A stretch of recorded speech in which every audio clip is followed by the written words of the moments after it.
B.F. Skinner, 1904 to 1990. For decades, B.F. Skinner was the most famous and influential psychologist in the entire world.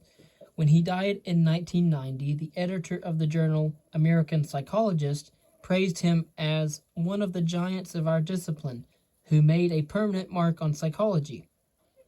Skinner's obituary in the Journal of the History of the Behavioral Sciences described him as the leading figure in behavior science of his century. Beginning in the 1950s, Skinner was the major embodiment of American behavioral psychology. He attracted a large, loyal, and enthusiastic band of followers.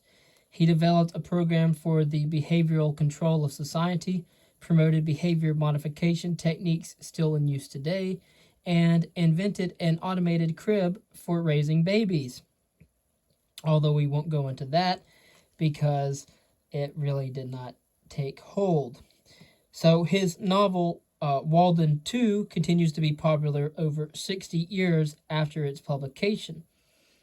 His 1971 book, Beyond Freedom and Dignity, was a national bestseller, giving Skinner the opportunity to advance his views on television talk shows. He appeared on at least 40 radio and television programs and was featured on the cover of Time magazine, a sign of recognition not given to many psychologists. He became a celebrity, his name as familiar to the general public as to other psychologists. In 1972, the magazine Psychology Today noted, quote, "For perhaps the first time in American history, a professor of psychology has acquired the celebrity of a movie or TV star," end quote. And this was no exaggeration. Skinner was born in Pennsylvania and remembered his childhood as affectionate and stable. He attended the same small high school from which his parents had graduated, with only 7 other students in his graduating class. As a child, he liked to build things: wagons, rafts, model airplanes, and a steam cannon to shoot potato and carrot plugs over the roof. He spent years trying to develop a perpetual motion machine.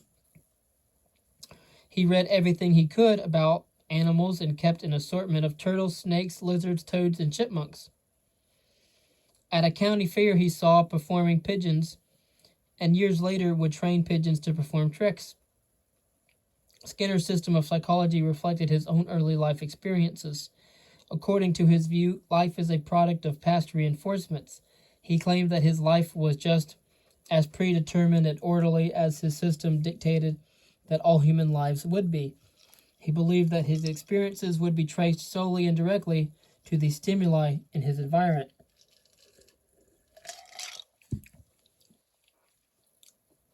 Skinner enrolled in Hamilton College in New York, but was not happy there.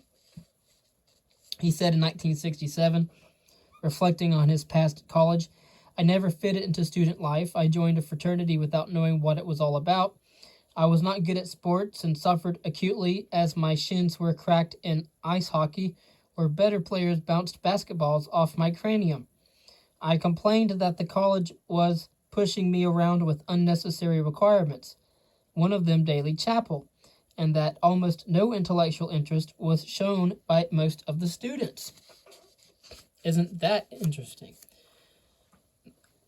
All right, well, Skinner played practical jokes to disrupt the college, and he openly criticized the faculty and administration.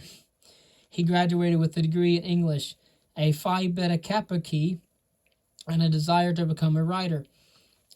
At a summer writing workshop, the poet Robert Frost commented favorably on Skinner's poems and stories. For 2 frustrating years after graduation, he worked at writing and then decided he had nothing to say. Depressed by his lack of success, he thought about consulting a psychiatrist. He considered himself a failure, and his self-worth was shattered. He was also disappointed in love, having been rejected by half a dozen women. He was so upset that he branded the initial of a former girlfriend on his forearm. He read about the conditioning experiments of Watson and Pavlov, which awakened a scientific rather than a literary interest in human nature. In 1928, Skinner enrolled as a graduate student in psychology at Harvard, though he had never taken a psychology course in college. He received his PhD in 3 years, completed postdoctoral fellowships, and taught at the University of Minnesota from 1936 to 1945, and then at Indiana University from 1945 to 1947, after which he returned to Harvard. His dissertation topic provides a hint of the position to which he adheres throughout his career. He proposed that a reflex is simply the correlation between a stimulus and a response, and nothing more. He noted the usefulness of the reflex concept in describing behavior and gave ample credit to Descartes. Skinner's 1938 book, The Behavior of Organisms, described the basic points of his system. The book sold just 80 copies in 4 years, a total of 500 copies in its first 8 years, and it received largely negative reviews. After 50 years later, it was judged one of the handful of books that changed the face of modern psychology. His 1938, The Behavior of Organisms. What turned this book from an initial failure to an overwhelming success was its usefulness for applied areas such as educational and clinical psychology. Such widespread practical application of Skinner's ideas was appropriate because he was greatly interested in solving real-world problems. A latter work titled Science and Human Behavior was published in 1953, and it became the basic textbook for Skinner's behavioral psychology. Skinner remained productive until his death at the age of 86. In the basement of his home, he built a personal Skinner box, a controlled environment to provide positive reinforcement. He slept in a yellow plastic tank large enough to hold a mattress, a few bookshelves, and a small television set. He went to bed each night at 10 o'clock, slept 3 hours, worked an hour, slept 3 more hours, and rose at 5 a.m. to work 3 more hours. Then he walked to his office for more work and administered self-reinforcement every afternoon by listening to music. He enjoyed writing and said that it provided considerable positive reinforcement. At age 78, he wrote a paper titled, quote, Intellectual Self-Management in Old Age, citing his own experiences as a case study. He described how necessary it is for the brain to work fewer hours each day, with rest periods between spurts of effort, to cope with failing memory and diminished intellectual abilities. He was pleased to learn that he had been cited in the psychological literature more frequently than Sigmund Freud. When a friend asked if that had been a goal of his writing, he said simply, I thought I might make it. In 1989, Skinner was diagnosed with leukemia and given 2 months to live. In a radio interview, he described his feelings, quote, I'm not religious, so I don't worry about what will happen after I'm dead. And when I was told that I had this and would be dead in a few months, I did not have any emotion of any kind at all. Not a bit of panic or fear or anxiety. The only thing that touched me was, and really, my eyes watered when I thought of this, I will have to tell my wife and my daughters I've had a very good life. It would be very foolish of me to complain in any way about it. So I'm enjoying these last few months as well as I ever enjoyed life. So 8 days before he died, though very frail, Skinner presented a paper at the 1990 APA convention in Boston. He vigorously attacked the growth of cognitive psychology, which was challenging his form of behaviorism. The night before he died, Skinner was working on his final article called Can Psychology Be a Science of Mind?, which was published in 1990, which was another indictment of the cognitive movement that threatened to supplant his view of psychology. In several respects, Skinner's position represented a renewal of Watson's behaviorism. One historian wrote, quote, Watson's spirit is indestructible. Cleaned and purified, it breathes through the writings of B.F. Skinner. End quote. Although Clark Hull is also considered a rigorous behaviorist, there are major differences between Clark Hull's and B.F. Skinner's views. Whereas Clark Hull emphasized the importance of theory, B.F. Skinner advocated a totally different empirical system with no theoretical framework within which to conduct research or explain the results. Skinner wrote, quote, I never attacked a problem by constructing a hypothesis. I never deduced theorems or submitted them to experimental check. So far as I can tell, I had no preconceived model of behavior, certainly not a physiological or mentalistic one, and I believe not a conceptual one, end quote. Skinner said that in 1956. Nor did he draw on the work of other psychologists with the exception of Watson and Pavlov. He said in 2007, I find it very difficult to incorporate anybody's thinking in psychology in my own. I almost never read any psychology, end quote. Skinner's behaviorism was devoted to the study of responses. He was concerned with describing rather than explaining behavior. His research dealt only with observable behavior, and he believed that the task of scientific inquiry was to establish functional relationships between experimenter controlled stimulus conditions and the organism's subsequent responses. Skinner was not concerned with speculating about what might be occurring inside the organism. His program included no presumptions about internal entities, whether intervening variables, drives, or physiological processes. Whatever might happen between stimulus and response is not the sort of objective data the Skinnerian behaviorists dealt with. Thus, Skinner's purely descriptive behaviorism has been called, with good reason, the empty organism approach.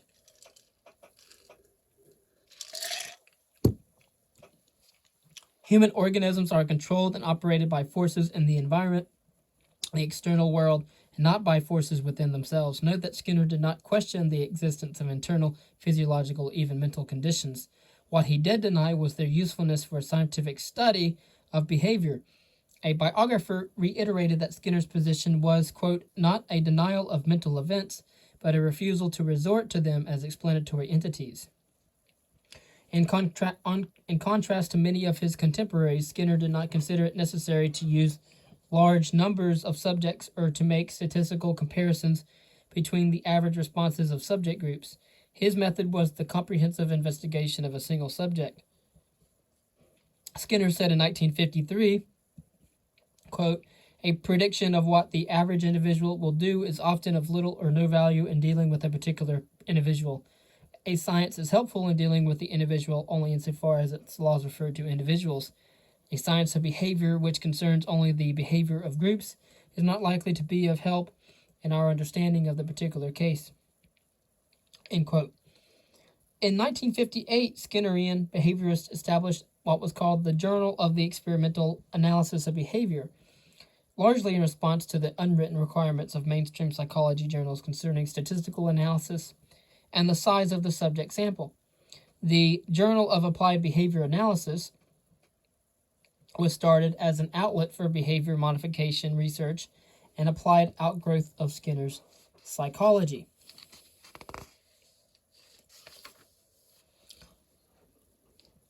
In the book Science and Human Behavior, Skinner described how the work of René Descartes and the mechanical figures of 17th century Europe influenced his approach to psychology. Here we see in this book a good example of the uses of history, a 20th century psychologist building on work done 300 years before. This book also demonstrates the continuing evolution of machines, how they are becoming ever more lifelike. So, several generations of psychology students studied Skinner's operant conditioning experiments and how they differ from the respondent behavior investigated by Pavlov. In the Pavlovian conditioning situation, a known stimulus is paired with a response under conditions of reinforcement. The behavioral response is elicited by a specific observable stimulus. Skinner called this behavioral response a respondent behavior. Again, operant conditioning from Skinner is a learning situation that involves behavior emitted by an organism rather than elicited by a detectable stimulus. So operant behavior occurs without any observable external antecedent stimulus, so that the organism's response appears to be spontaneous. This does not mean that there is no stimulus that elicits the response or the behavior, but rather that no stimulus is detected when the response occurs.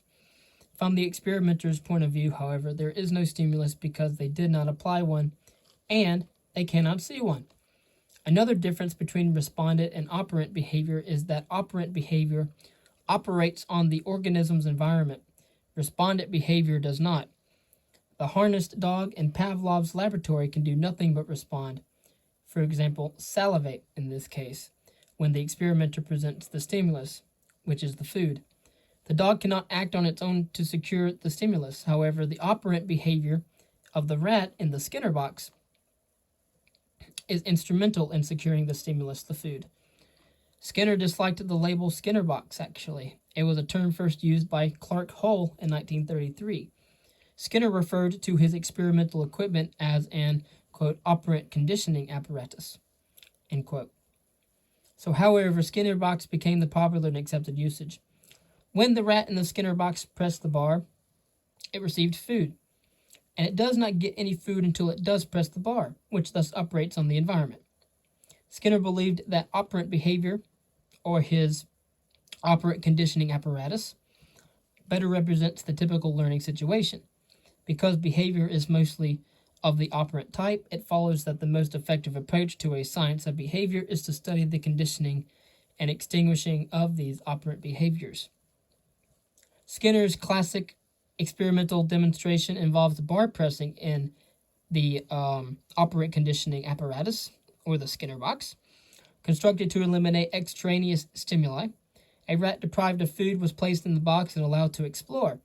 Eventually, in the course of this exploration, the rat would accidentally press a lever or bar that activated a mechanism releasing a food pellet onto a tray. After receiving a few pellets, called the reinforcers, conditioning was usually rapid. Note that the rat's behavior, which is pressing the lever, operated on the environment and thus was instrumental in securing food. The dependent variable is simple and direct. It is the rate of response. From this basic experiment, Skinner derived his law of acquisition, which states that the strength of an operant behavior increases when it is followed by the presentation of a reinforcing stimulus. Again, the law of acquisition is the strength of an operant behavior, and that operant behavior is increased when it is followed by the presentation of a reinforcing stimulus. So although practice is important in establishing a high rate of bar pressing, the key variable is reinforcement. Practice by itself will not increase the rate of responding. All it does is provide the opportunity for additional reinforcement to occur. Skinner's law of acquisition differs from Thorndike's and Hull's positions on learning. Skinner did not deal with any pleasure, pain, or satisfaction, dissatisfaction consequences of reinforcement, as did Thorndike. Nor did Skinner make any attempt to interpret reinforcement in terms of reducing drives, as did Clark Hull. Whereas the system of Thorndike and Hull are explanatory, Skinner's is descriptive. The initial research on bar pressing and the Skinner box, or the operant conditioning apparatus, demonstrated the role of reinforcement in operant behavior. The rat's behavior was reinforced for every bar press. In other words, the rat received food every time it made the correct response. In the real world, however, reinforcement is not always so consistent or continuous, yet learning occurs and behaviors persist, even when they are only reinforced intermittently. Skinner wrote, quote, "We do not always find good ice or snow when we go skating or skiing. We do not always get a good meal in a particular restaurant because cooks are not always predictable. We do not always get an answer when we telephone a friend because the friend is not always at home. The reinforcements characteristic of industry and education are almost always intermittent because it is not feasible to control behavior by reinforcing every response." End quote. And that was Skinner in 1953. Consider your own experience. Even if you study continuously, you may not get an A on every test.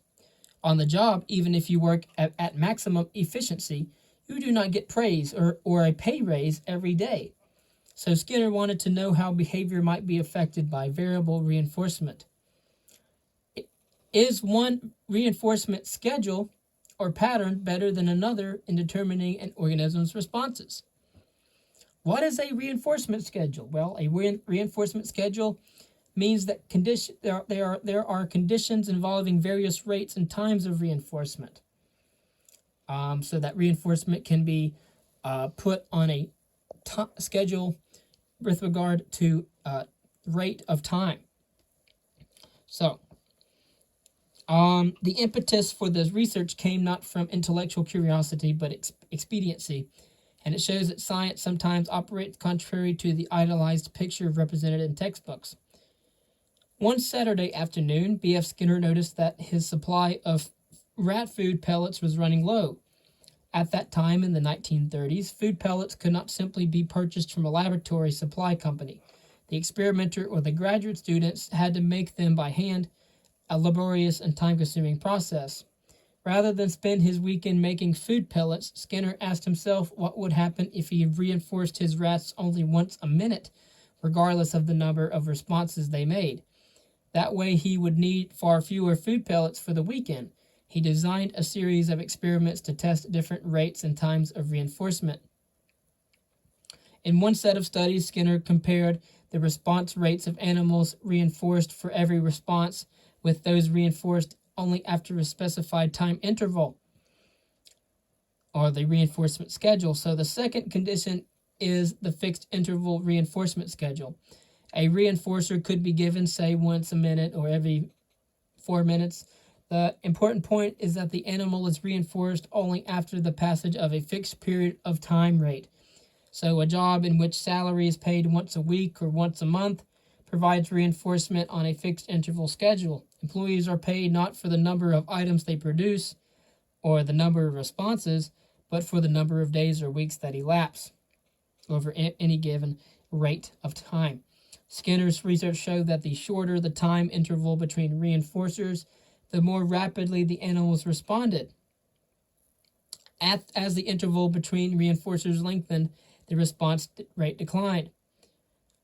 Frequency of reinforcement also affects the extinction of a response. Behaviors can be eliminated more quickly when they have been reinforced continuously, and reinforcement is then stopped when they have been reinforced intermittently. Some pigeons responded up to 10,000 times without reinforcement after they had originally been conditioned to on an intermittent reinforcement basis. Think about, pay schedules. Are people paid monthly? Are they paid bi-weekly? Are they paid weekly? Are they paid daily? I've been all schedules. I've had jobs where blue collar jobs where I've been paid once a month. I've had jobs where I've been paid twice a month. I've had jobs where I was paid every week, and I've had jobs where I was paid per day. But regardless of the fact, in the fixed ratio schedule, the reinforcer is presented not after a certain time interval, as mentioned earlier, but after a predetermined number of responses. So in this case, the animal's behavior determines how often it will receive reinforcement. It may be required to respond 10 or 20 times after receiving the initial reinforcer before it gets another one.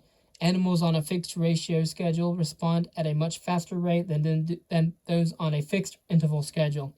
Rapid responding on fixed interval reinforcement will not bring additional reinforcement. The animal on a fixed interval schedule may press the bar 5 or 50 times and will still be reinforced only when the stated time interval has passed. The higher response rate on the fixed ratio schedule worked for rats, pigeons, and humans. In other words, it probably would also work for primates. So in a fixed ratio payment schedule in the workplace, an employee's pay or a commission depends on the number of items produced or sold. This reinforcement schedule is effective as long as the ratio is not too high, requiring an impossible amount of work for each unit of pay, and the specific reinforcement offered is actually worth the effort. So, in Skinner's original operant conditioning experiment, the operant behavior, pressing the lever, is a simple behavior that a laboratory rat would be expected to display eventually in the course of exploring its environment. Thus, the chance is high that such a behavior will occur, assuming the experimenter has sufficient patience.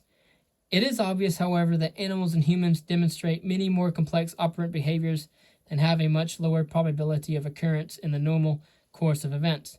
Remember that the complicated secrets of behaviors shown by amazing feats of the bird brain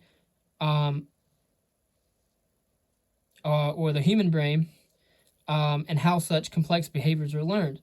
How can a trainer, experimenter, or a parent reinforce the condition of an animal or child to perform behaviors that are not likely to occur spontaneously, given that we are primates. So, Skinner in 1953 answered these questions with the method of successive approximation, or shaping. He trained a pigeon in a very short time to peck at a specific spot in its cage. The probability that the pigeon on its own would peck at that precise spot was low. At first, the pigeon was reinforced with food when it merely turned toward the designated spot.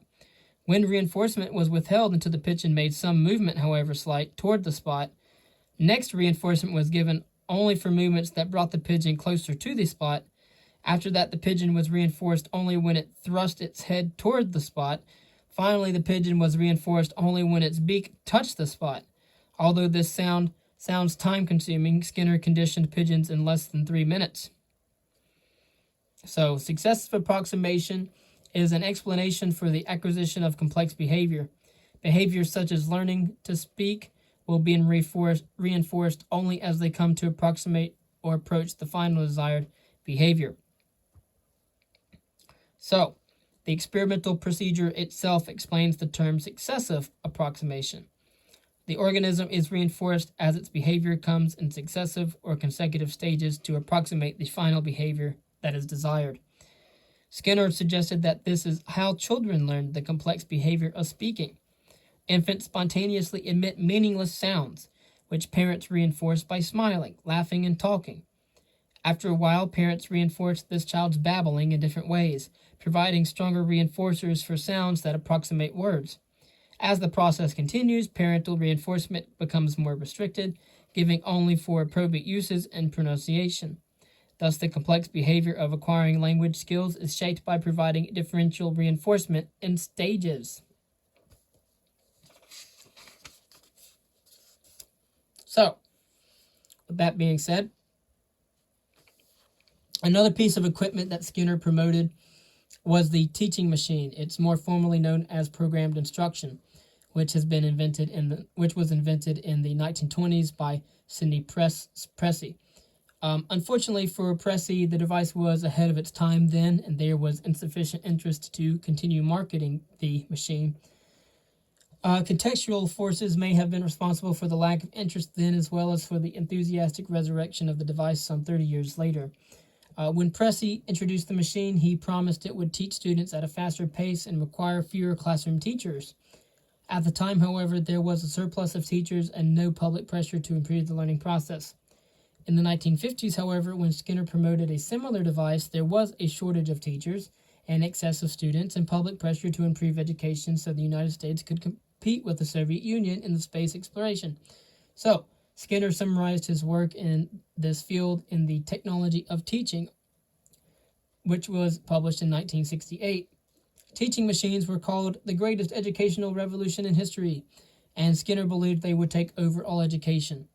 They were widely used in the 1950s and 1960s until they were superseded by computer-assisted instructional methods. All right, so Skinner's society that is based on positive reinforcement exists only in fiction. He wrote a novel called Walden 2 in 1948, which follows a life in a 1,000-member rural community in which all behavior is controlled by positive reinforcement. But in any case, this society based on positive reinforcement exists only in fiction, but the control and modification of human behavior, individually and in small groups, is widespread. Behavior modification through positive reinforcement is frequently used in mental hospitals, factories, prisons, and schools to change undesirable behaviors to more acceptable ones. Again, behavior modification is the use of positive reinforcement to control or modify the behavior of individuals or groups. So, behavior modification worked with people the same way operant conditioning works to change the behavior of rats and pigeons. That is, by reinforcing the desired behavior and not reinforcing undesired behavior. So, think of the child who throws temper tantrums to get food or attention. Every time parents give in to the child's demands, they are reinforcing unpleasant behavior. In a behavior modification situation, behaviors such as kicking and screaming would never be reinforced. Only more socially acceptable behaviors would be reinforced. After a time, the child's behavior will change because the tantrums no longer work to bring rewards, whereas nicer behaviors will. So, operant conditioning and reinforcement have been applied in the workplace, where behavior modification programs have been used to reduce absenteeism, improve job performance, promote safe work practices, and teach job skills. Behavior modification has also been successful in altering the behavior of patients in mental hospitals. I've worked in mental hospitals, and I can attest to that. By rewarding patients for appropriate behavior with tokens that can be exchanged for goods or privileges, and by not reinforcing negative or disruptive behaviors, positive behavioral changes can be induced. Unlike traditional clinical techniques, the behavioral psychologist is not concerned about what might be going on in the patient's mind, any more than the experimenter is concerned with any mental activities of the rat in the Skinner box. And remember that we called the Skinner box operant conditioning apparatus. Okay. All right. So, with that being said, the focus is exclusively on avert behavior and positive reinforcement. So, research has shown that behavior modification programs are usually successful only within the organization or the institution in which they are carried out. The effects rarely transfer to outside situations because the program of reinforcement would have to be continued, even intermittently, for the desired behavior changes to persist. For patients, this can be done if caregivers in the home are trained to reinforce desirable behaviors with smiles, praise, or other signs of affection and approval. Punishment is not part of a behavior modification program. According to Skinner, people should not be punished for failing to behave in desirable ways. Instead, they are to be reinforced or rewarded when their behavior changes in positive ways. Skinner's position that positive reinforcement is more effective than punishment in altering behavior is supported by considerable human and animal research. B.F. Skinner in 1976 wrote that as a child, he was never physically punished by his father and only once by his mother, when she washed out his mouth with soap and water for saying a naughty word. He did not say whether the punishment was effective in changing his behavior or whether he ever used that word again. Criticism of Skinner's behaviorism has been directed toward his extreme positivism and opposition to theory. Opponents argue that it is impossible to eliminate all theorizing. Advanced planning of the details of an experiment is evidence of theorizing, however simple it may be. So also Skinner's acceptance of basic conditioning principles as the framework for his research constitutes a degree of theorizing. So Skinner made confident assertions about economic, social, political, and religious issues that he derived from his system. In 1986, he wrote an article with the all-embracing title, "What is Wrong with the Life in the Western World?" What is wrong with life in the Western world? Skinner stated that, quote, human behavior in the West has grown weak, but it can be strengthened through the application of principles derived from an experimental analysis of behavior, end quote. And that was from his 1986 book. Critics argue that this willingness to extrapolate from the data, particularly for proposals about solutions to complex human problems, is inconsistent with an anti-theoretical stand and shows that Skinner went beyond observable data in presenting his blueprint for the redesign of society. Skinner's position that all behaviors are learned was challenged by the animal training work of his former students, Keller and Marianne Breland. They found that pigs, chickens, hamsters, porpoises, whales, cows, and other animals demonstrated a tendency toward what they called instinctive drift. This instinctive drift means that animals tended to substitute instinctive behaviors for behaviors that had been reinforced, even when such instinctive behaviors interfered with obtaining food.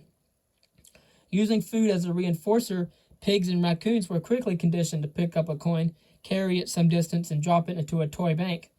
After a while, however, the animal began performing unwanted behaviors. Pigs would stop on their way, bury the coin in the sand, and take it out with their snout. Raccoons would spend a lot of time handling the coin with their well-known washing-like movements. This was at first amusing, but eventually it became time-consuming and would make the whole show appear very imperfect to the spectator.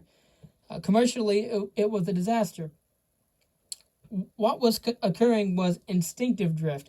The animals were reverting to innate behaviors that took precedence over learned behaviors, even though this caused a delay in receiving food.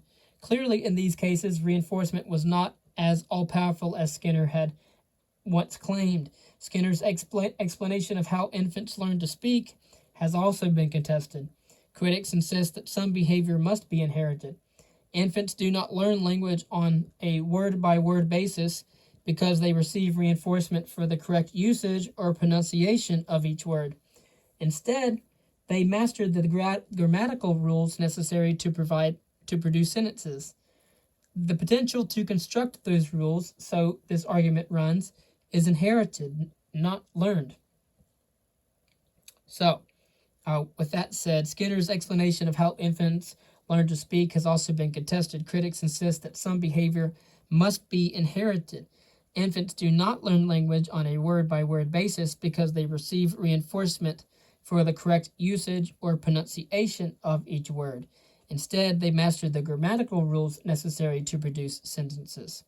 The potential to construct those rules, so the argument runs, is inherited, not learned. Despite these criticisms, B.F. Skinner remained the uncontested champion of behavioral psychology from the 1950s to the 1980s. During this period of time, American psychology was shaped more by his work than by the ideas of any other psychologist. In 1958, the APA bestowed on Skinner the Distinguished Scientific Contribution Award, noting that, quote, few American psychologists have had so profound an impact on the development of psychology and on promising younger psychologists, end quote.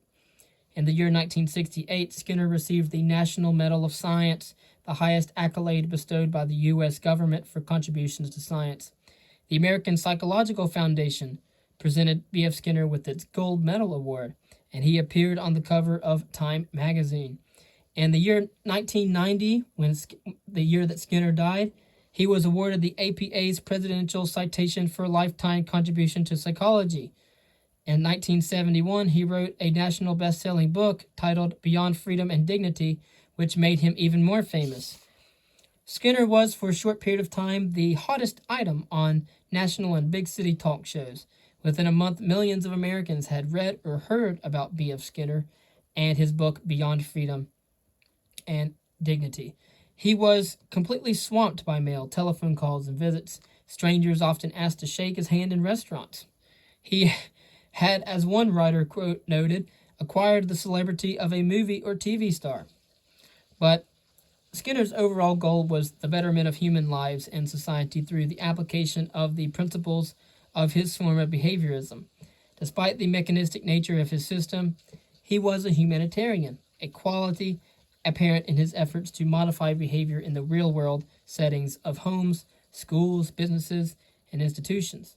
He expected his technology of behavior to relieve human suffering and felt increasingly frustrated that his ideas, though popular and influential, had not been applied more widely and wisely.